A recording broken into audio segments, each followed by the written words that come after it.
Volvemos en streaming y en vivo y en directo. Estamos aquí en el Salón Restrepo para terminar con nuestras charlas de esta versión 2016 del Festival Gabo.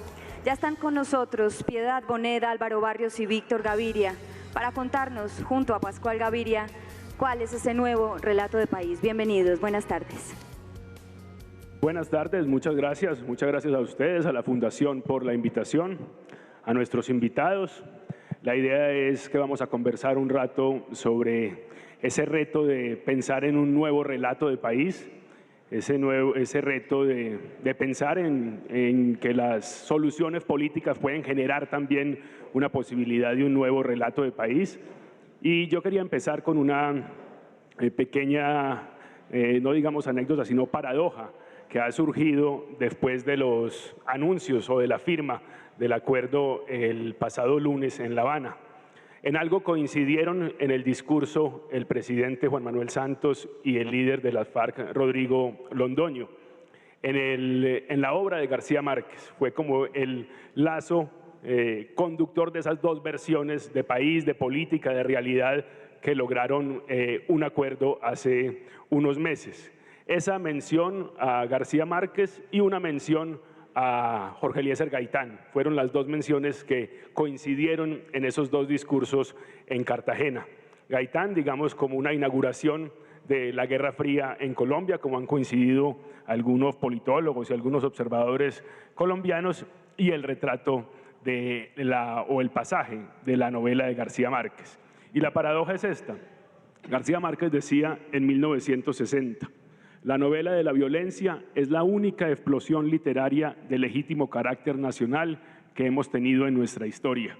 Es el novelista entonces de la guerra, así lo han dicho muchos de sus comentaristas, o de la violencia, que ha logrado explicar la violencia, y termina siendo el novelista, el personaje y el autor de la obra que señala sus puntos claves en el momento de firmar la paz. Esa creo que es una paradoja, que quien intentó explicar la violencia durante toda su obra termine siendo el que posibilita mencionarse en los dos contradictores, enemigos a muerte hasta hace muy poco. Y quería comenzar con eso para que Piedad nos contara un poco su visión de ese país que está en la obra de García Márquez y que por mucho tiempo ha servido de relato, no solamente para estos actores políticos, sino para mucha gente sobre cuál es la realidad colombiana.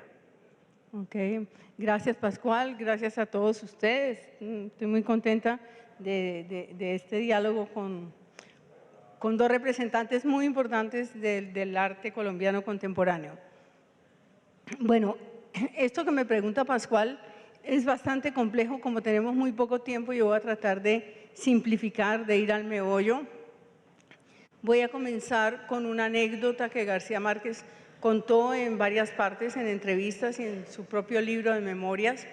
Él cuenta que cuando su mamá le pidió que lo acompañara a vender la casa de Aracataca, él vivía allá en Bogotá, fue en unas vacaciones, y dice que llegaron a las 2 de la tarde bajo ese sol canicular de la costa atlántica, atravesaron la plaza, entraron a la casa de la comadre de su mamá, y la mujer vino hacia ellos. No se dijeron una sola palabra, la mamá y ella, solamente se abrazaron y se lloraron un rato la una en el hombro de la otra. Y que él, que era testigo de excepción de esta escena, lo que pensó es: este es el mundo que yo quiero contar, el mundo por el cual estas mujeres están llorando. Era el mundo de la Aracataca, que ya no existía, de lo que ellas habían dejado en ese pasado, que después no va a ser otra cosa que 100 años de soledad. Entonces, lo que yo creo que hizo García Márquez fue realmente retratar la Colombia que fue de sus abuelos y de su infancia, que es la historia de la Colombia premoderna. Ya en El Coronel no tiene quien le escriba, eso está muy bien retratado, porque el coronel es un hombre que vive en la más tremenda pobreza, en la periferia del pueblo, mientras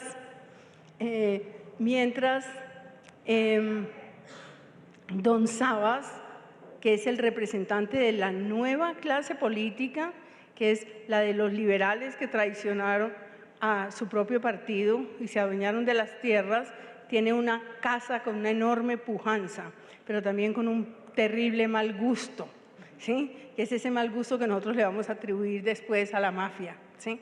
Entonces, a mí me gusta comparar el mundo de García Márquez y sobre todo el coronel no tiene quien le escriba con el Quijote, porque el Quijote es un hidalgo que vive de las viejas glorias en un mundo donde eso ya es obsoleto, donde eso ya caduca, ¿sí? Y que es un idealista, es un iluso, que es lo que de alguna manera es el coronel. Y irrumpe un mundo nuevo, que es el de Sancho Panza, que es el de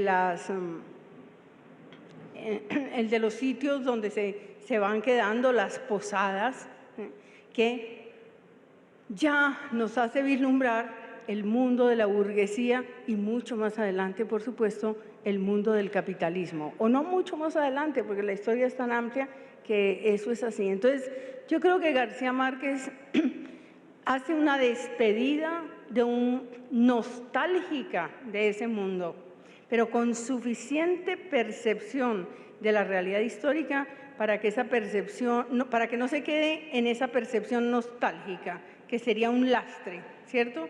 Sino para que le permita ver el mundo que viene, que es un mundo, como ustedes saben, de violencias. En el centro mismo de 100 años de soledad, pues está la matanza de las bananeras. No sé si ustedes, voy a dar unos 2 o 3 ejemplos chiquitos. Pilar Ternera se acuesta con los hombres de la familia Buendía por generosidad, ¿cierto? Para iniciarlos en el amor. Cuando llega el tren amarillo y del tren amarillo viene colgado el carruaje donde viene el señor Jack Brown, que es el que se va a comer el banano y se le va a prender la chispita y va a decir, aquí hay mucha riqueza posible. Él está haciendo simbólicamente y con ese sentido del humor extraordinario, pues está señalando la llegada del imperialismo norteamericano, por lo menos a las tierras del Magdalena, ¿sí? Y detrás de lo que él había llamado la hojarasca en su primera novela, o sea, detrás del tren amarillo va a llegar la hojarasca, que son los trabajadores de la compañía bananera que vienen de todas partes del país, pero van a venir las putas de verdad, que no son como Pilar Ternera, sino son unas mujeres exuberantes que parecían francesas, dice, y que van a cobrar ahora sí, ¿sí? Se introduce, digamos, el valor del dinero. Eso sería lo que yo diría. Y hay una cosa que quiero añadir. Es que García Márquez culmina la visión mejor dicho, no es que culmina, es que hace una obra que muestra cómo de alguna manera decae una época y nace otra, sino que tiene que inventarse la manera literaria de que eso también sea un quiebre. Y es entonces cuando encuentra esa manera de narrar, que no es la única que él tiene, que está en 100 años de soledad y en el otoño del patriarca, que es lo que aquí se ha llamado el realismo mágico. Porque no se acuerden, no se les olvide que él viene del periodismo y hay una serie de obras que además son de las mejores, El coronel no tiene quien le escriba, Crónica de una muerte anunciada, que están escritas con el lenguaje escueto y apretado del periodismo. Pero encontró esa otra que fue la que de alguna manera terminó convirtiéndolo casi, pues eso se ha convertido también casi en una caricatura. Entonces quiero decir para cerrar que él se inventó una manera de narrar ese mundo. Por supuesto se inventó, es una exageración, porque eso ya había empezado a surgir en otras voces, pero él lo llevó como a su momento máximo, a su paroxismo, y él mismo cerró esa manera de narrar. Es decir, nadie después de García Márquez puede hacer realismo mágico. Eso es imposible en América Latina. De manera que nos puso en aprietos a todos los que veníamos detrás. Como vamos a hablar de nuevas narrativas, pienso que es una manera de dejar abierto ahí el problema. Antes de pasar a nuestros dos invitados, ¿por qué crees que ese relato de país que decís es premoderno de alguna manera, que cuenta una historia que en este momento ya es bastante lejana, digamos, de nuestra historia actual, terminó sirviendo aún para retratar ese país y terminó sirviendo aún de metáfora para nuestros conflictos actuales? Porque creo que el país era premoderno, que el país que pinta... Que ese retrato de ese país de las bananeras que va a cumplir un siglo, ese retrato de esa Colombia premoderna que decís hace García Márquez, ¿por qué sirve aún de metáfora para nuestros conflictos actuales? ¿Y por qué la utilizan los actores de los conflictos actuales como una metáfora todavía vigente? Claro, porque ese es el poder de la verdadera literatura. Es decir, es por eso que nos podemos leer la Ilíada, porque nos sigue hablando de los grandes conflictos. O sea, yo pienso que la literatura es, primero que todo, una cuestión de forma. Entonces, esa manera que encontró de narrar esas cosas, en algunos casos, algunos escritores se vuelven obsoletos, pero en García Márquez sigue siendo de un poder simbólico impresionante. Entonces, uno ve cómo titulan los periodistas aquí.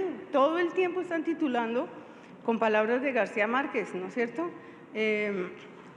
Crónica de una muerte anunciada, ¿sí? 100 años de soledad. Por eso Timochenko se le ocurre que la segunda oportunidad sobre la tierra, pero se le ocurre también al presidente de la República. Es decir, es cuando uno se da cuenta que un escritor lo que hizo nos pertenece a todos y ya nadie nos lo quita. Cuando todo el mundo sabe quién es el Quijote aunque no lo haya leído, y sabe cómo es Don Quijote y cómo es Sancho, quiere decir que eso es patrimonio de la humanidad. Y yo creo que lo que hizo García Márquez, es decir, ¿a quién se le puede olvidar cómo es Úrsula después de leer? ¿A quién se le puede olvidar quién es el coronel? El coronel del coronel, no tiene quien le escriba, pero el coronel Aureliano Buendía. Entonces, cuando ya esa imaginería se convierte en patrimonio de todos, aunque la gente no haya pasado por la literatura para saberlo, quiere decir que ese hombre ya alcanzó la inmortalidad, que es lo que creo que Gabo... Aquí también hay injusticia en este país. En estos días estaba leyendo en una entrevista que le hicieron a un escritor colombiano, que él decía que 100 años de soledad era como una Disney World para no sé qué.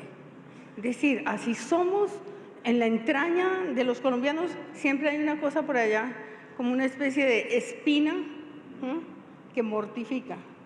Pero yo creo que el consenso universal es que ese hombre ya quedó ahí para siempre.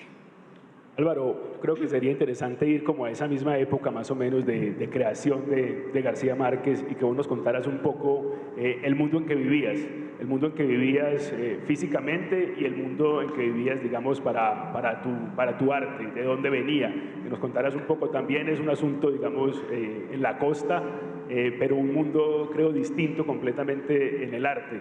Un poco la realidad que vivías vos en ese momento, era un momento de efervescencia, momento de como dijo alguien, los intelectuales y el guerrillero se vieron juntos en algún momento sin darse cuenta, casi que había una obligación de los intelectuales de estar a ese lado de la izquierda, muchas veces justificando la lucha armada, pero yo creo que vos estabas en un asunto distinto. Contanos un poco en qué estabas vos en esa época, 60s, 70s, y qué vivía Barranquilla. Bueno, realmente a mí no me tocó el país premoderno que mencionaron antes, afortunadamente. Me tocó fue la transición del país moderno al país posmoderno. Hablo desde el punto de vista intelectual, ¿no? En el momento en que yo surjo a mediados de los 60, bajo digamos, la dirección, si se podría llamar así, de Marta Traba, cuando ella dirigía el Museo de Arte Moderno de Bogotá. Hay una generación, ¿verdad?, que se consagra en esa década y yo tomo como la cola del cometa de esa generación, porque aunque soy cronológicamente menor, se me ubica dentro de ese grupo en el que pues estaban, digamos, algunos nombres importantes, serían Lisa Burstyn, Beatriz González, Santiago Cárdenas, Norma Mejía, Luis Caballero, en fin, este tipo de artistas. Y aunque viví en Barranquilla, pues desde muy joven viví como la escena de Bogotá, que en ese tiempo más que ahora era un centro, el centro intelectual del país. Ahora que con el desarrollo de las comunicaciones, pues el mundo se volvió una aldea global y en todas partes podemos saber lo que está ocurriendo a nivel intelectual. Pero a propósito de lo que mencionaste al comienzo de la firma de la paz y de la situación política que vislumbra tal vez una nueva realidad del país y qué paralelo o incidencia podrían tener ese país con el país intelectual. A veces coinciden los cambios, a veces no, pero obviamente que cualquier cambio en la sociedad incide en un cambio intelectual.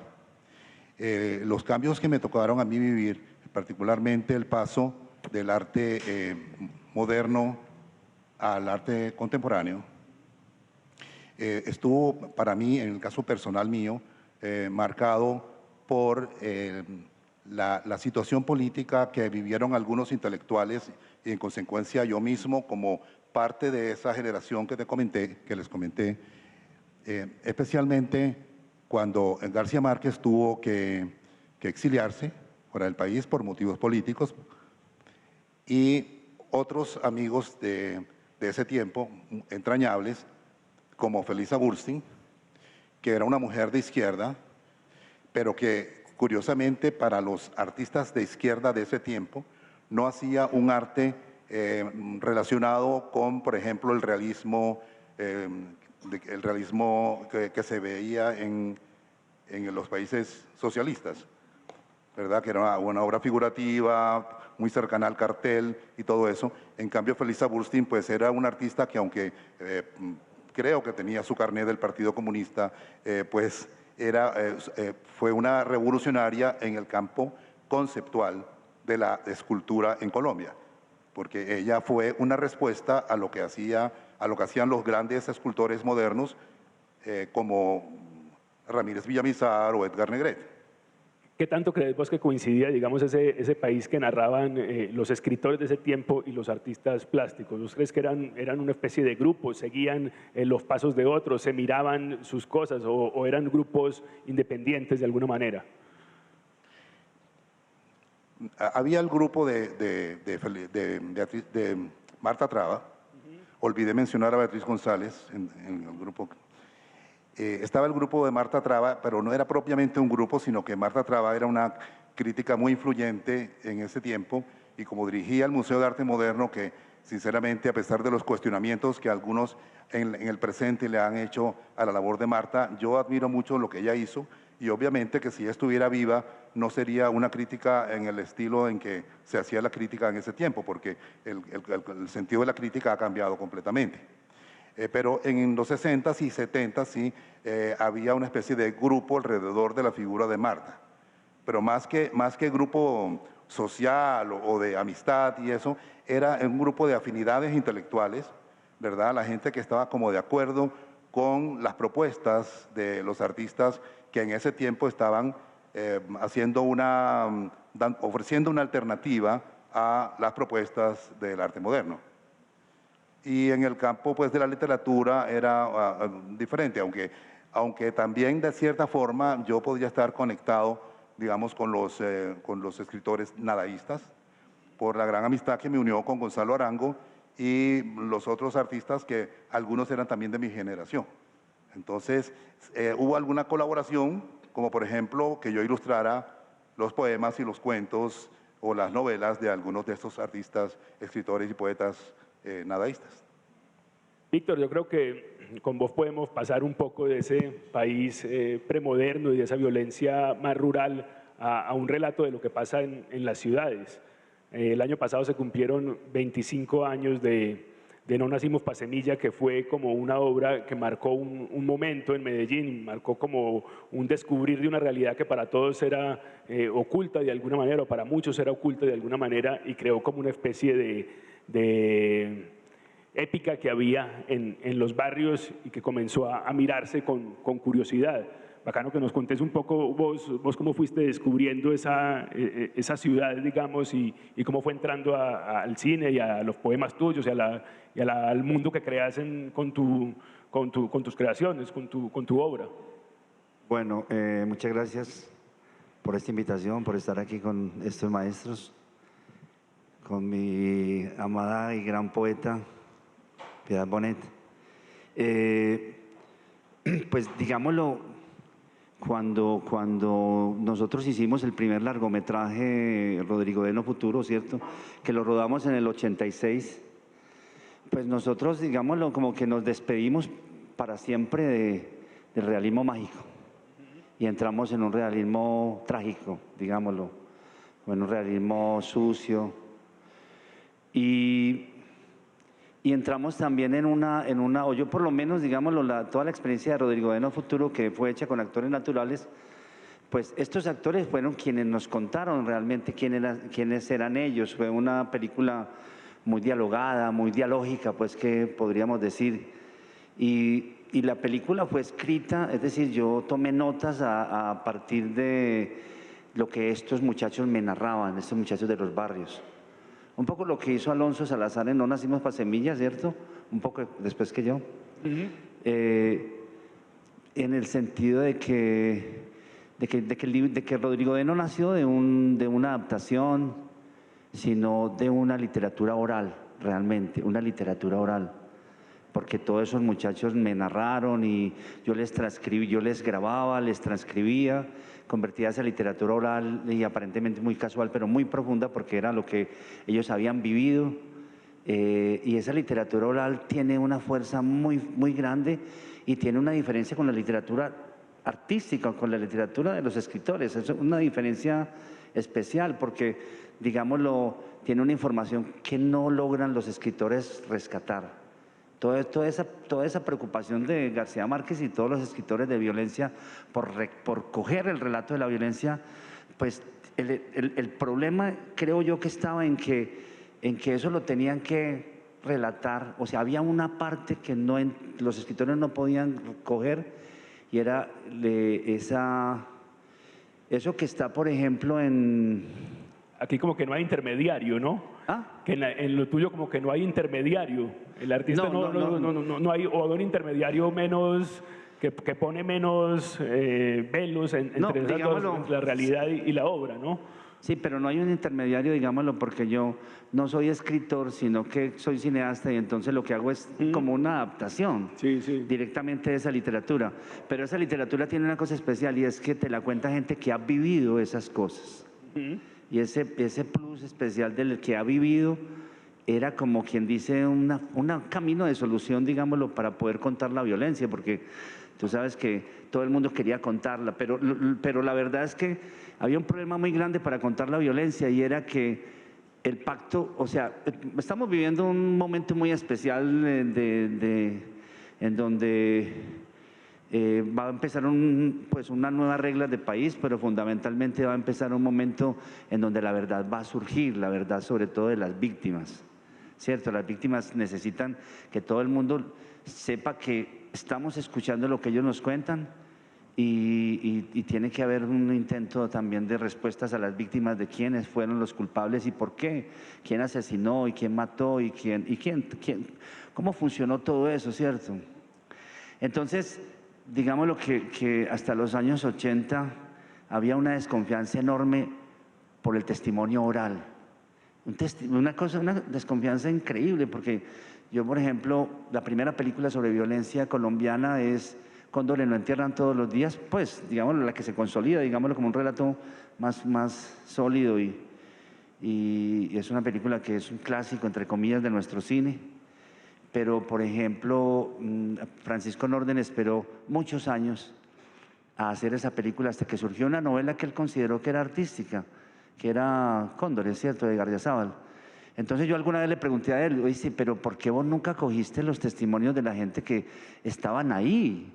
Imagínate, en los años 80 sí que si todavía más o menos están ahí, en esos años sí que estaban ahí los los testigos, los que vivieron. Las fuentes directas, sí. Fuentes directas. Entonces me dijo, no, hermano, es que en eso no se puede confiar.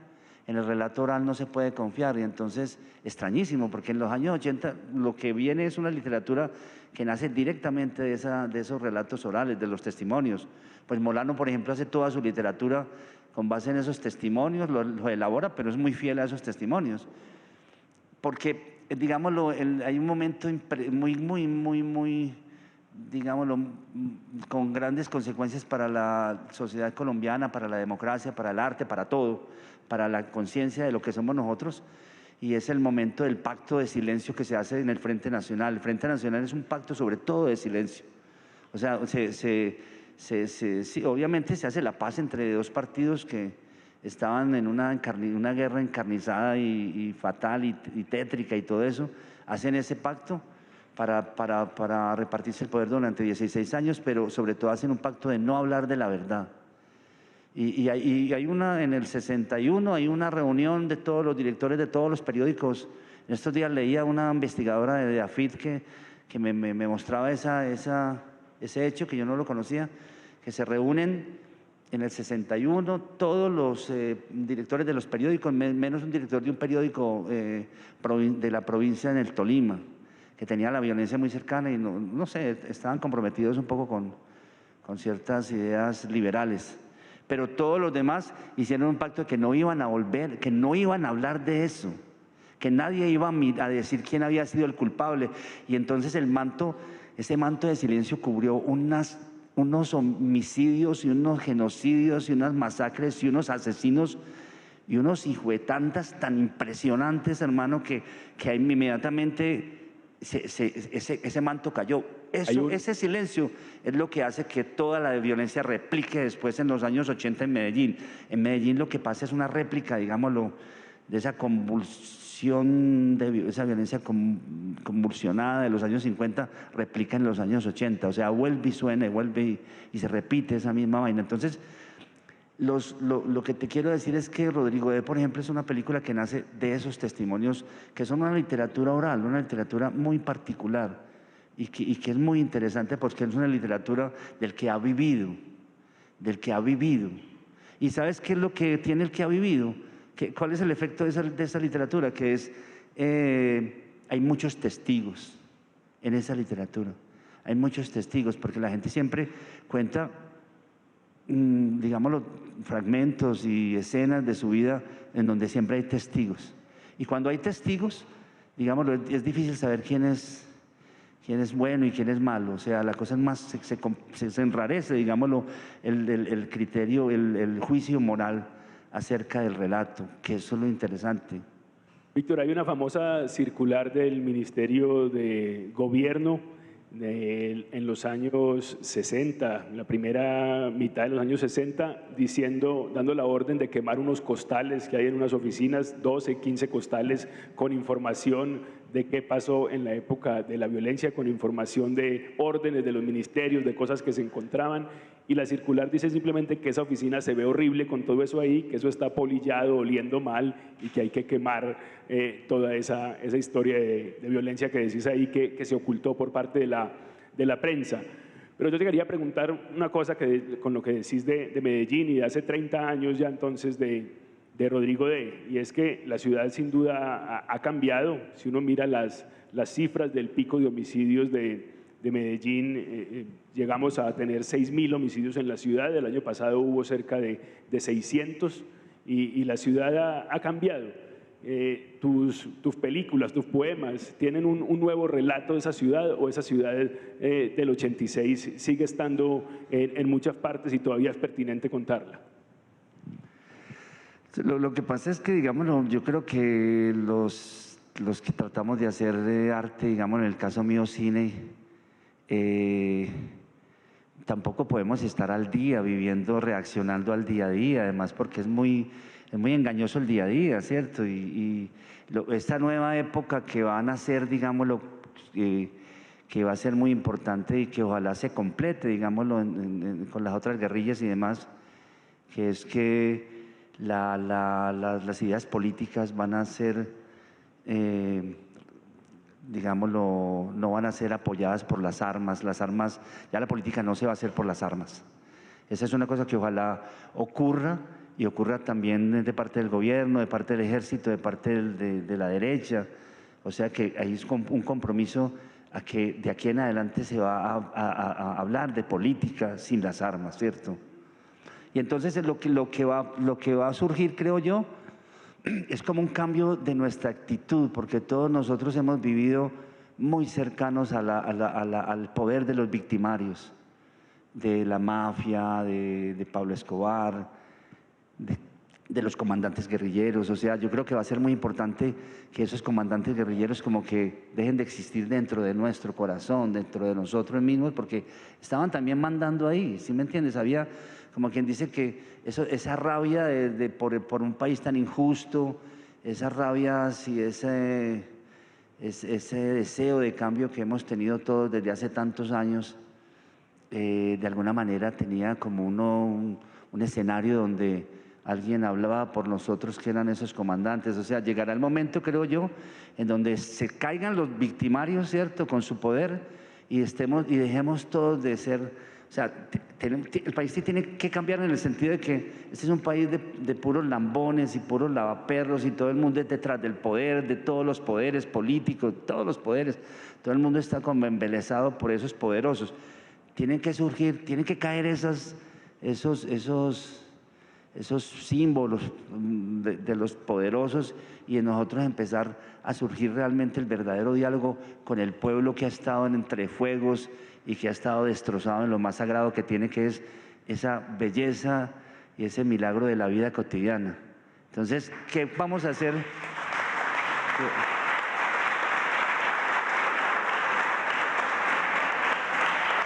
Entonces yo creo que nosotros vamos a tener que ser muy conscientes de reconstruir esa vida cotidiana, así como cuando uno ve documentales de esas comunidades que regresan a reconstruir su vida, ellos al comienzo tienen mucho miedo de encontrarse esos escenarios donde ocurrieron esas cosas tan dolorosas. Entonces quisieran no volver a reconstruir esas ruinas de sus casas, reconstruir las casas allí mismo, y les da miedo, les gustaría irse para otro lugar.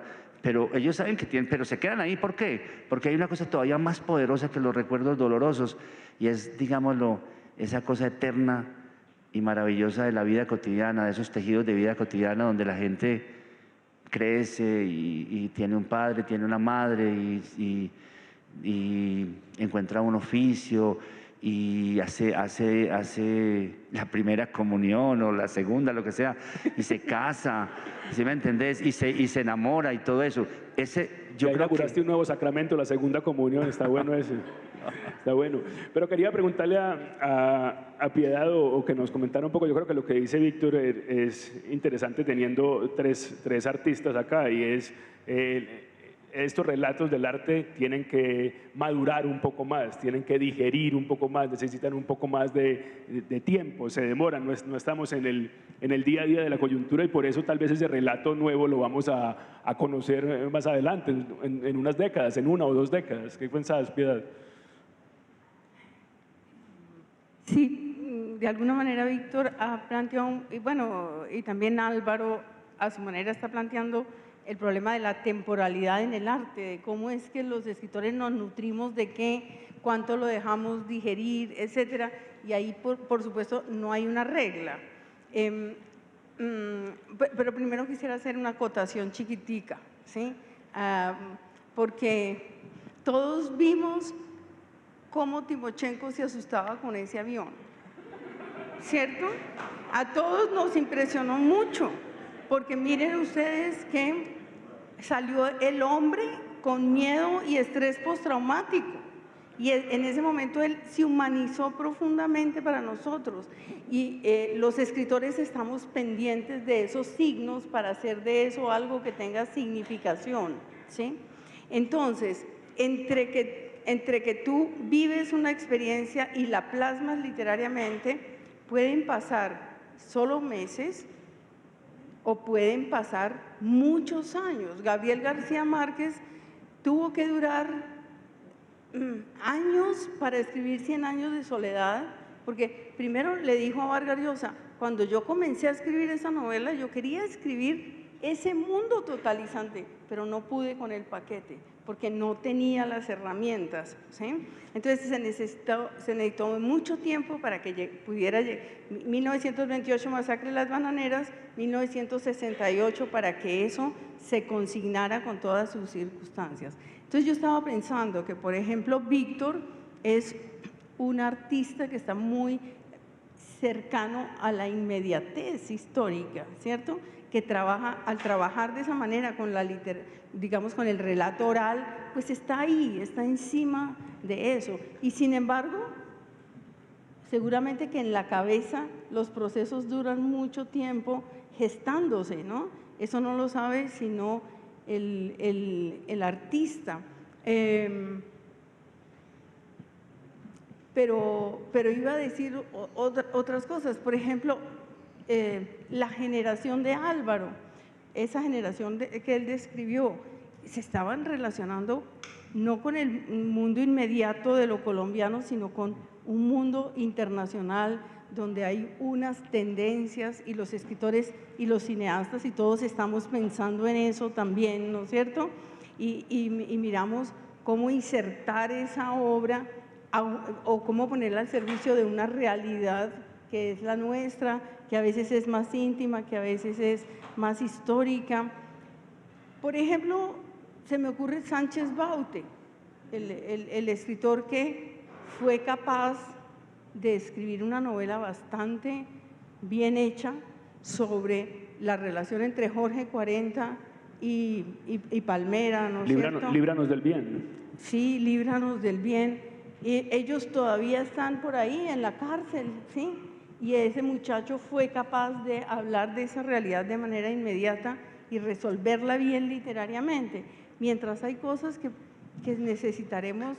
Pero es un reportaje más bien que una novela, ¿cierto? Digo yo. Es un reportaje. Bueno, Los Líbranos del bien.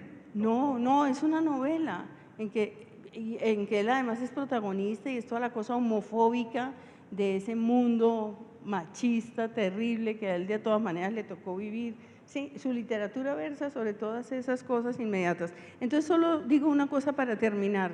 Si algo no le falta a un artista colombiano es una realidad de la cual valerse, porque aquí la realidad tiene toda clase de matices, nos están contando todos los días toda clase de historias, pero la pregunta es ¿cómo? La pregunta que un artista se hace siempre es ¿cómo? ¿Cómo voy a hacer ahora con esto? Entonces, como dice Víctor, vamos a entrar, y eso es lo que todos esperamos, en ese momento en que, al contrario que en el Frente Nacional, donde todo el mundo estaba callando, aquí se pueda hablar. Ya se empezó a hablar en voz alta. Entonces, los escritores más que nunca, y los artistas en general, ¿no? Vamos a estar nutridos de cosas.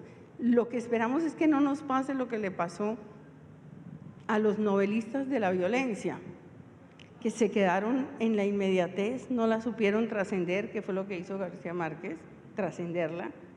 García Márquez dice una cosa muy bonita, cuando le preguntan, ¿por qué cree usted que fracasó la novela de la violencia? Y dice, porque se detuvieron en los violados, en los decapitados, ¿sí? En los destripados, y se olvidaron de los vivos que estaban sudando hielo en su escondite, ¿sí? En realidad lo que está hablando es, hicieron un hiperrealismo que no le agregó nada a la novela. Yo creo que también, y lo hablaba con Piedad en estos días, que aquí hay que tener cierto grado de escepticismo y cierta mirada de interrogación a qué viene en el futuro, porque somos dados también los colombianos a inaugurar una nueva era cada década o cada 2 décadas. En 1991 se aprobó la nueva Constitución y hablamos de una nueva Colombia y digamos, Beatriz González, una de las artistas claves en los temas de la violencia, hizo su homenaje a los constituyentes, al presidente César Gaviria en su momento, pintando esa constituyente colorida en la que supuestamente cabía todo el país, y ahora 25 años después parece estamos hablando de otro renacer y de otro casi que empezar de cero. Yo creo que vale la pena también a los artistas mirar eso con un poco, y a los periodistas y a la ciudadanía en general, con un poco de escepticismo y de desconfianza, si se quiere. Pero le quería preguntar a Álvaro, hace poco, inaugurando este siglo, se hizo una exposición muy famosa de Colombia vista por sus artistas, la Colombia violenta vista por sus artistas, y eso generó todo tipo de controversias y de miradas como diciendo, bueno, ese es el país que hemos construido, la sociedad que hemos construido, somos un país asesino, que se ha dicho muchas veces en ese discurso de los intelectuales en Colombia. Vos estuviste un poco alejado de esa manera de retratar a Colombia. ¿En algún momento había presiones de alguna manera, que sentías vos presiones de alguna manera de tener que entrar también a retratar ese país que todos tus colegas estaban retratando? ¿Vos tenías ya tus ideas y tu mundo iba por otra parte? No necesariamente iba por otra parte. Lo que sucede es que yo estaba más por el lado de la posición de artistas como Felisa Burstyn, que mencioné antes.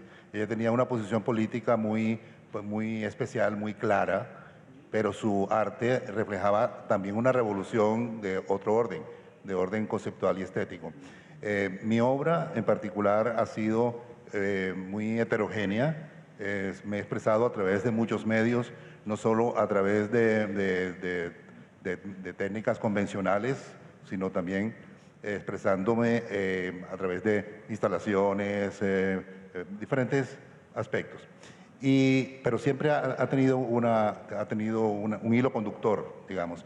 Dentro de esa línea he tenido obras que sí tienen un compromiso un poquito más evidente, y no sé a qué exposición te refieres en particular, si fue una que se hizo en el Museo de Arte Moderno de Bogotá.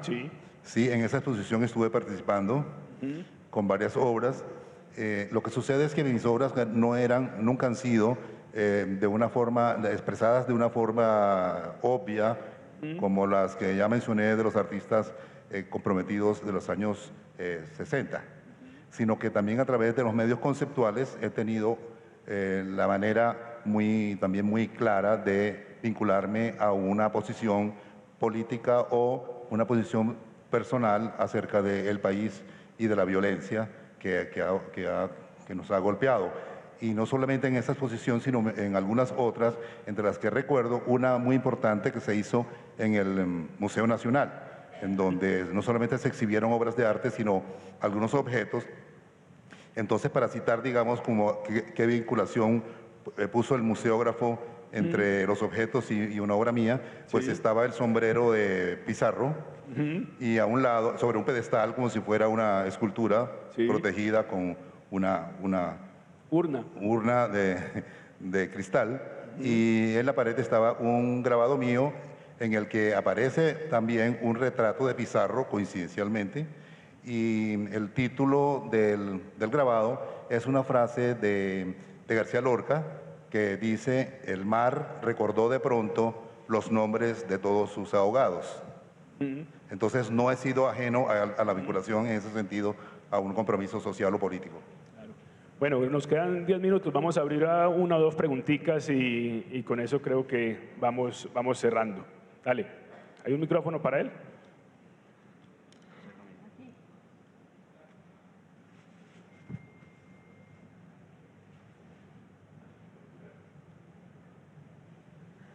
Hola, bueno, gracias. La guerra en Colombia sabemos que no surgió por algo fortuito. En el libro Hora Negra de Gonzalo Arango podemos leer a Desquite y a Águila Negra y nos muestra un cuadro maravilloso de lo que ha sucedido. ¿Listo? Se desvirtuó, eso no lo podemos negar en el juego entre ambas partes.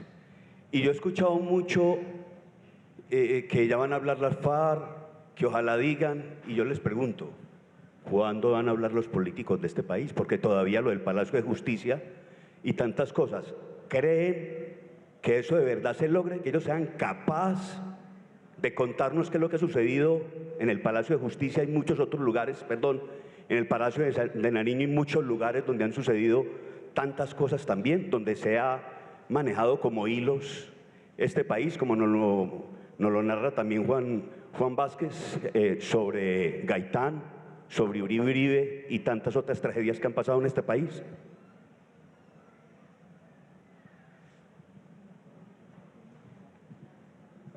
A ver, yo quisiera, digamos, para no salirme del marco de aquello que estamos hablando, digamos, los escritores tenemos mucha responsabilidad en eso y somos tal vez los llamados verdaderamente, más allá de los jueces, ¿no? Digamos, por supuesto, primero los jueces, la investigación, pero sabemos que la mentira ha sido en este país la reina y la desinformación y el ocultamiento. Pero ahí los artistas jugamos un papel muy importante porque, claro, de acuerdo con la pulsión de cada uno, yo no pienso que eso sea una obligación para el artista, pero siempre, siempre en un país hay gente que se interesa por esas realidades, ¿sí? Y las saca. Puede que no con la verdad concreta, porque a lo mejor llegar a la verdad concreta de quién mató a Uribe, pues sea verdaderamente un imposible, ¿sí?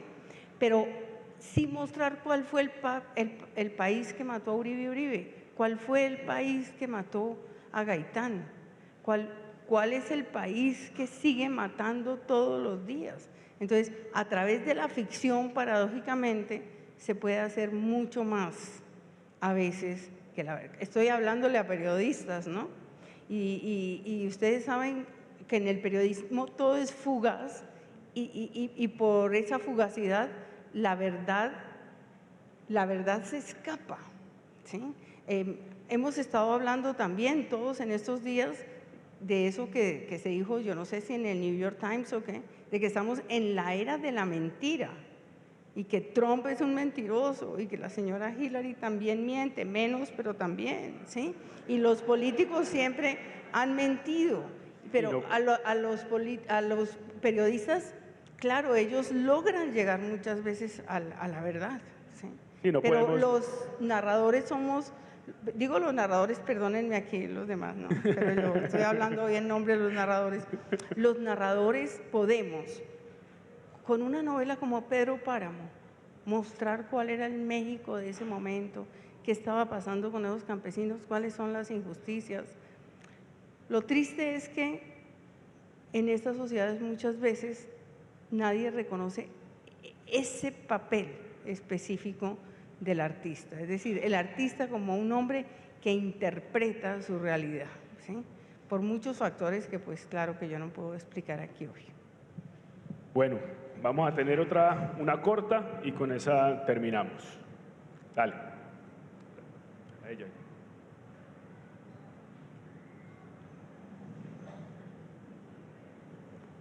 Buenas tardes. Mi pregunta es la siguiente. ¿Creen ustedes que con la situación actual del país se pueden generar nuevos tipos de relato y digamos, desde el arte o desde las obras que ustedes mismos realizan, cómo se puede ayudar a reconstruir ese relato?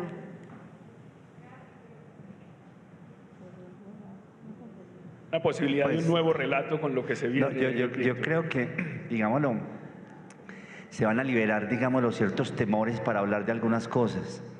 Por ejemplo, de las FARC. Yo siempre he querido, porque me he encontrado con gente que me cuenta toda la vaina del reclutamiento, a veces he entrevistado jovencitos, casi niños, y a veces he entrevistado, pues, es decir, gente que conoce territorios. O sea, lo que va a pasar, creo yo, es que se van a liberar territorios de un imperioso silencio y un miedo terrible para los periodistas y para los escritores.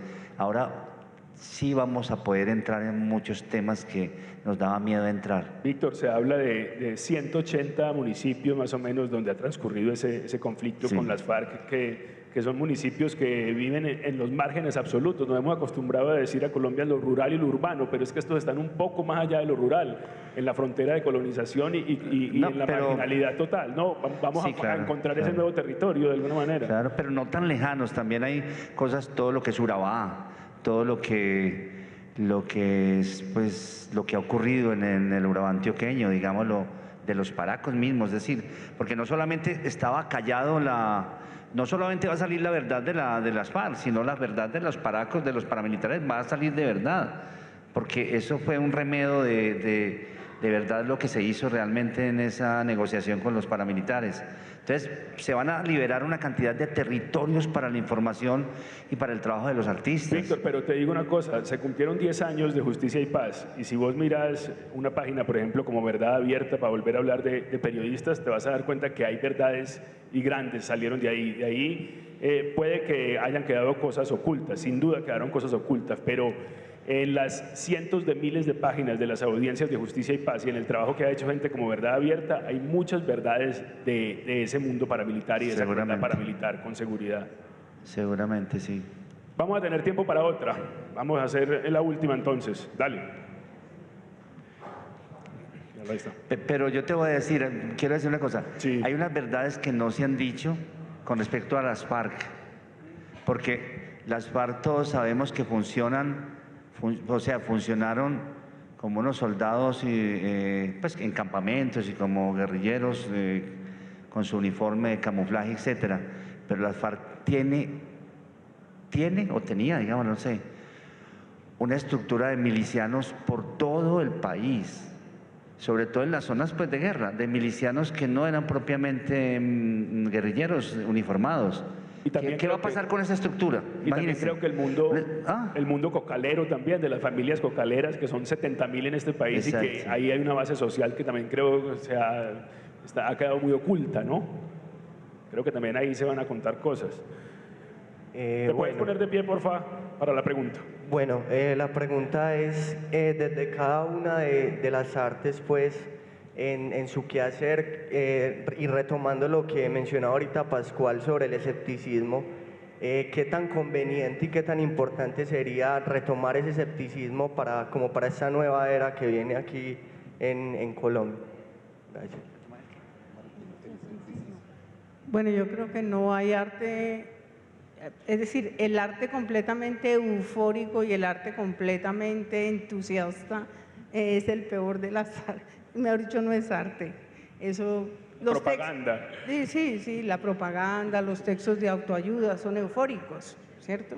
La literatura de verdad simplemente problematiza, simplemente muestra la complejidad se hace preguntas, y eso siempre tiene necesariamente una dosis de incertidumbre. Es de ahí de donde sale el verdadero arte. Y también el pensamiento crítico, es decir, el pensamiento crítico siempre tiene que tener un margen de escepticismo, de incredulidad, ¿no es cierto?, de duda. Y entonces nosotros entramos, digamos, hablando de este proceso que estamos viviendo, que llegamos a este tema aquí hoy, pues entramos también con nuestro margen de duda. Es decir, que votemos sí no quiere decir que no tengamos dudas. Lo que pasa es que en este momento, por lo menos para mí, hay que apostarle a la esperanza de un mundo que nosotros vamos a fundar distinto, ¿sí?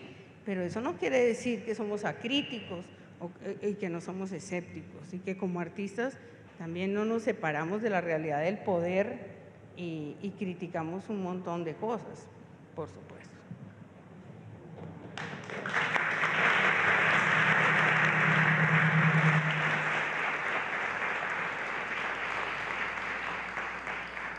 Bueno, muchas gracias por su asistencia. Quería terminar con esta frase de 1993 de García Márquez y que puede, digamos, marcar también inicio para otro país. Dice: tenemos un amor casi irracional por la vida, pero nos matamos unos a otros por las ansias de vivir. Vamos a ver si pasamos entonces esa página y contamos otro país. Muchas gracias. Buenas tardes.